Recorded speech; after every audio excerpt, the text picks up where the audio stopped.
विष्णु गुरुदेवो महेश्वरा गुरु साक्षात परब्रह्म है तस्मै श्री गुरुवे नमः। परमात्मा प्रेम નથી મુક્તિ ક્યાંથી થાય? એ દીવો પ્રગટ્યો ના દેહમાં તો અંધારું ક્યાંથી જાય? સદગુરુએ એવી જડી છે અપરંપાર, હવે ઉખાડી કોઈની ઉખડે નહીં, ભલે લાખો મધે લોહા। બોલો સદગુરુ ભગવાન કી જય। સુંદરાજ પવિત્ર ને પુણ્યશાળી ભૂમિ કિંબુવાની આ ધર્મ ધરતી ઉપર જો ખૂબ ધન્યવાદ અને પાત્ર કે એક દીકરી એની અંદર એવી જિજ્ઞાસા જાગે અને એને કઈ કે એમના પિતાશ્રીની નિર્વાણ તિથિ નિમિત્તે ભજન કરવાનો એક વિચાર આવે સાહેબ। લાખો વાર વંદન કરું છું એ દીકરીને સાહેબ કે જેને એમના પિતાની નિર્વાણ તિથિ નિમિત્તે આટલા બધા સંતોને અને ભારતની સંત માતાઓને અહીંયા બોલાવી અને જેમના પાવન પગલો કરીને આપણને દર્શનનો લાવો આપ્યો છે। આપણે આમાંથી કંઈક શીખવા જેવું છે શિવરામ, કે જો એક દીકરી કરી શકતી હોય તો આપણે ન કરી શકાય એમ હે। અને જેને જેને સાથ સહકાર આપ્યો છે ને એમને ધન્યવાદ છે સાહેબ। એ પરિવારને લાખો વાર વંદન। ખૂબ દોલતરામ બાપાએ આપણને સુંદર જે વાત આપણા હૃદય સુધી પહોંચવાની છે એની વાત કરી છે। અને જેને સંતોએ હંમેશા એ જ કીધું છે કે કોઈ પણ વાત સંતોના સત્સંગનો મર્મ છે ને એ તો એના જેવા થઈએ તને આપણે સમજી શકીએ। જેવી તેવી વાત આ સંતોની નથી સાહેબ। આયો છે આ જીવ દુખિયારો, પણ એને સદગુરુ વિના કોણ છોડાવે?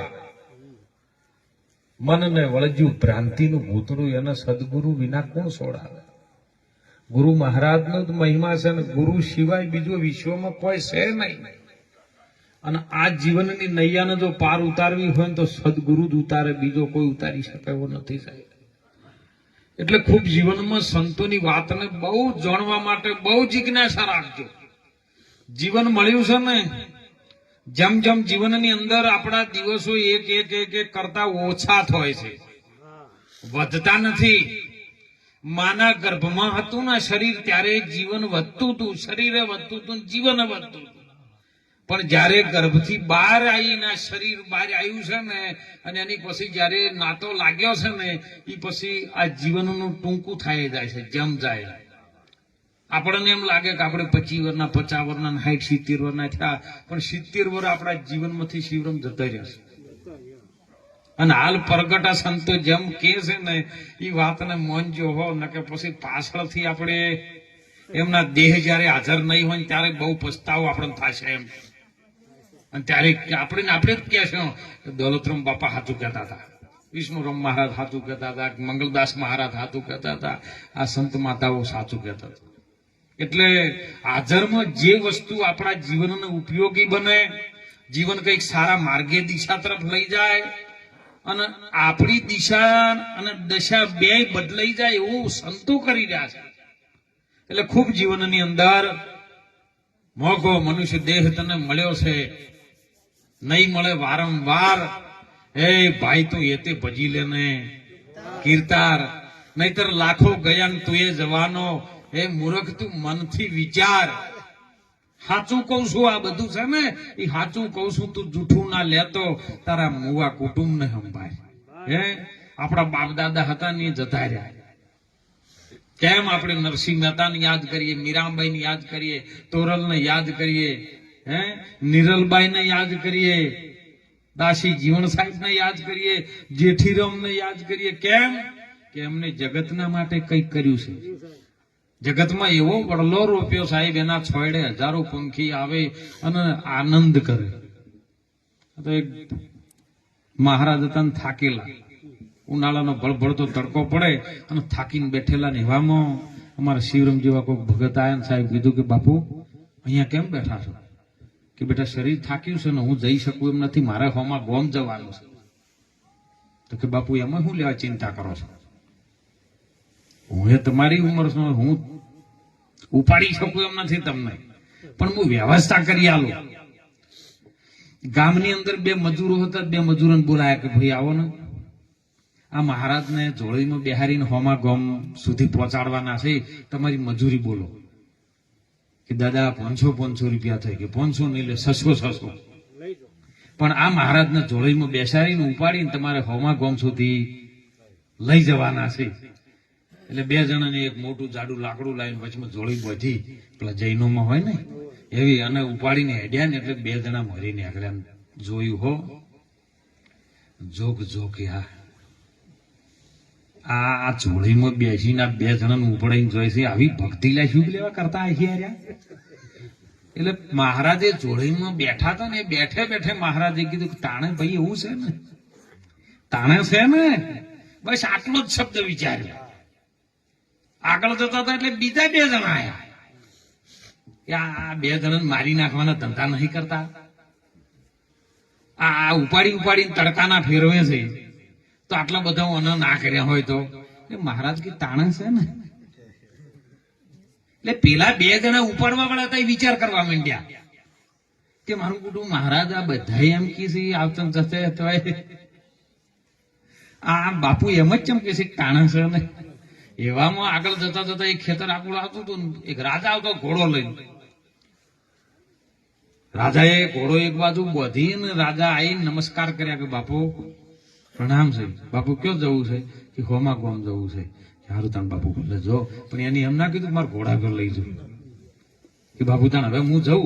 ઘોડો લઈને નીકળી ગયો. એટલે બાપુ કીધું તાણા છે ને. એટલે પેલાને ડોલી ઉતારી અને એ નથી રેવરણું નહીં, એને પૂછ્યું બાપજીને કે બાપુ જોડે ઉપાડીને અમે આવતા હતા તો તમે 3 જણા આવી રીતે ધક્યા છે ને, એને તમે એ જ કીધું કે તાણે છે ને. કે મેં એમ જ કીધું ભાઈ મારે બીજું શું હોય. એ પેલો ઘેટા બકરા ચારવા વાળા જતા હતા 2 જણા, અને એને કોઈ લેવાય દેવા ઓમાં છે નહીં. મજૂરી તમને આલવા વાળાની આલી છે, તમે 500 માંગ્યા, મજૂરી આલવા વાળા 600 આલ્યા છે. તમારે એમાં એને કોઈ લેવાય દેવા હતું? ઉપાડ્યું તું તમે, ઉપાડ્યું તું તમારે મજૂરી થી લેવા દેવા છે, તો એની બળતરી ચાલુ હતી. એટલે મેં કીધું તાણે ઈર્યું છે ને. પેલા રાજાને ઘોડું હતું, ઘોડા ઉપર ના બેહારીને લઈ ગયો અને જતો રહ્યો નમસ્કાર કરીને. તાણે એને એમ છે ને. આ તો મહાપુરુષો બાપાએ ના કીધું, સુંદર વાત ન કરી કે તમે કોઈ પણ સારી જગ્યાએ, અને બાપાએ તીર્થધામ બનાવ્યું છે, આપણે બધાની જરૂર છે સાહેબ એની. અડધી રાતે તમે જઈને ઉભા રહો તો એક વિહામો તમને મળે નહીં, અને ઘરનું સમજીને વિહામો મળે. એમ 1000 આશ્રમો છે, પણ એની અંદર આપણને થોડોક જતા ડર લાગે. પણ ત્યાં જો ને એટલે એમ કહેવાય કે આપણો આશ્રમ છે, એમ જોઈને સાહેબ જઈએ છે. એટલે બાપાએ સુંદર વાત કરી છે કે જેમ મળે ને એમ કોઈ કરતું હોય તો એમાં ઓગળી આપણે સારી કરજો એમ. અને ઓગળી જીધ્યાનું પૂન આપણે મહાભારતની અંદર કર્ણ પાસેથી સાહેબ કથાની અંદર વપરેલું છે કે કર્ણ એક ઓગળી કરવાથી જેને અમીના ઉડકાર આયા હતા. એટલે જેવું કરો ને એવું જ આપણે ભરાશે, બીજું કોઈ છે નહીં. એટલે બહુ સમજી વિચારીને આપણે કર્મ કરવાનું.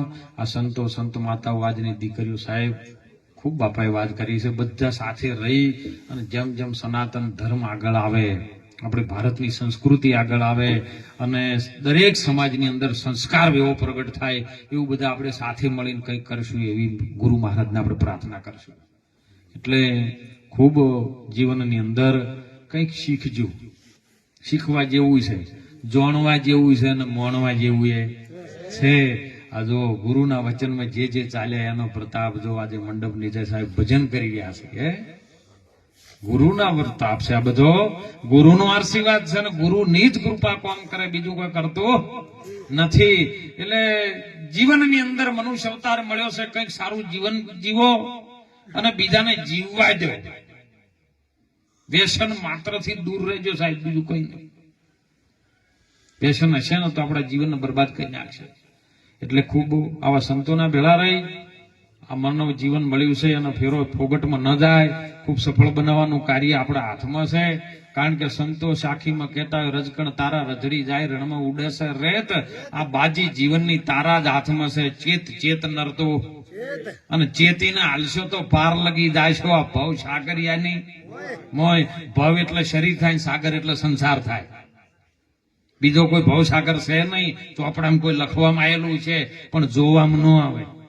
ભવ એટલે શરીર, અને શરીરથી સંતો આપણને જુદા કરે છે. કે શરીર એ તું નથી, એવો તમને ભાવ છે ને એ ગાઢી નાખે ના સંસારના સાગરમાંથી આ કાયારૂપી નાવડું સહેજે સહેજે પાર ઉતરી જાય. એવી આપણે ગુરુ ગમની ચાવી આપણને આપી દી ને તો એ ચાવીથી જે બ્રહ્મનું તાળું છે ને એ ખુલી જાય. અને ખુલ્યા પછી સાહેબ અજવાળું ને ગુરુ ગમ કેરી તમે કૂંચી કરી લો, ખોલી દો આ ઘટના તાળા. ઈ તાળાને પછી દૂર કરી લો તો તારા ઘટમાં જ છે અજવાળા. સંતો ફેરવો પછી નોમની માળા. આ નોમની માળા કોઈ સદગુરુના ચરણમાં રહીને જો નામ મળી જાય તો સાહેબ આપણા જીવનનો બેડો પાર થઈ જાય હો. એટલે સુંદર આજનો અવસર, કારણ કે સત્સંગ બાપાની જે અમૃત વાણીનો આપણને લાભ મળ્યો ને એ જ આપણા માટે ધન્ય છે સાહેબ. એટલે ખૂબ બહુ સાથે રહી અત્યારની દીકરા દીકરીઓને ખાસ પ્રાર્થના કરું છું કે મોબાઈલના યુગની અંદર મોબાઈલમાં લેવા જેવું લેજો.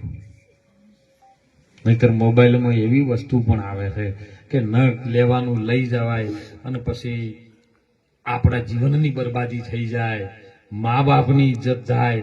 એવું મોબાઈલમાંથી ન લેતા હો. ખૂબ ભણજો, ખૂબ શિક્ષણ પ્રાપ્ત કરજો, અને શિક્ષણની સાથે સાથે માતા પિતાને વંદન કરી સંતોના જે અમૃત બુંદ જે વરસી રહ્યો છે, જે શબ્દ સંતોના સંત માતાઓના જે પણ આપણા જીવનમાં વરસે છે એ શબ્દનો સંસ્કાર આપણા જીવનમાં ઉતારીને જીવનને સફળ બનાવવાનું કાર્ય કરજો. ભણજો તો કોઈક આગળ આવશે ને કે કંઈ આવશે. હાલ વર્તમાન સમયમાં ભણવાનું શિક્ષણનું બહુ જરૂર છે. હજારો વર્ષ તપ કરવાનું અત્યારે કોઈ જરૂર નથી, પણ હાલના યુગમાં શિક્ષણ જોશે. શિક્ષણ હશે ને તો કઈ કલ્યાણ થશે નહીં થશે. અને સાથે સાથે આવા મહાન સંતોના આશીર્વાદ લઈને એમાંથી અંદરથી કંઈક સંસ્કારનું બીજ રોપાય એવું આપણે બધા કાર્ય કરશું. એ જ વિનંતી સાથે સૌ સંતોના ચરણમાં વંદન કરી વાણીને વિરામ કરો. બોલો સદગુરુ ભગવાન કી જય.